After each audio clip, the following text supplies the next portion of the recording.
It's never really easy to let your kids take a step away from you, and the kids are often really reluctant to do it. But work with the school if you prepare the child for what's going to be coming down the road. Explain your belief in their ability to manage it and keep your own stress and concern under control. Someone said that parents make the weather, and you do make the weather around this one. So try to keep the storm clouds out of view.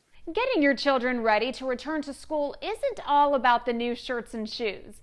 Educators agree that parents can positively impact their child's successful return with the right preparation, mentality, and emotional support. Parents to, prepare their kids to go back to school, if they can preview as much as possible, sort of what the child can expect in terms of who they're going to see, what they're going to be doing at school. I think obviously there's a key relationship between the child and their teacher or teachers.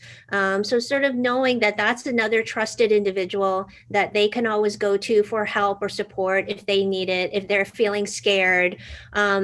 I think it is good to sort of try and set reasonable expectations that things probably are not going to be really hunky-dory day one, and that it's going to take time, just as any transition. For parents, communicating with both your children and school staff can be extremely important to fueling your child's educational journey. If you're reading to them in the evening, a book that's connected with what they did during the day, and talking to them about their experiences, spending time with them, which I'm sure most families are doing, that's going to be really helpful to those children as they're re-engaging in a classroom environment.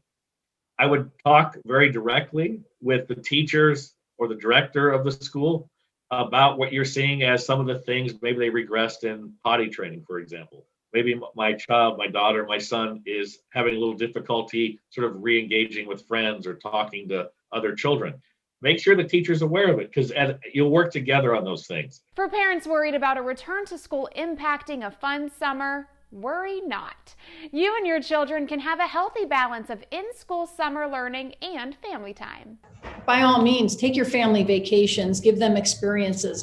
I think that's necessary.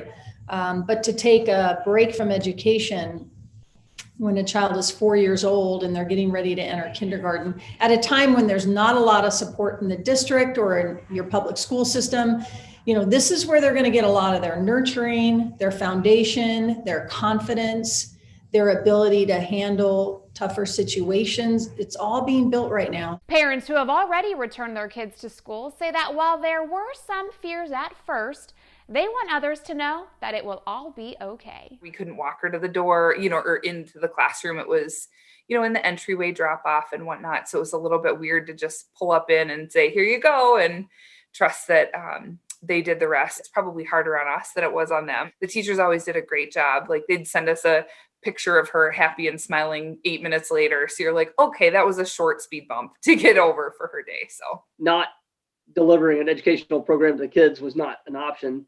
And we both had full-time jobs. So, we kind of figured we're either going to do this and jump into it and find a way to navigate it, or, leave school altogether. And who knows how long that would last. And it turned out that, it was a terrific experience because the school was so on top of it, but it was a risk at the time, right? We didn't know the school was going to be as, deliberate and as safe as they are, and as transparent and so forth. For more information, visit goddardschool.com/summercamp. Thanks for watching. I'm Christina Nicholson for Parenting Under 5.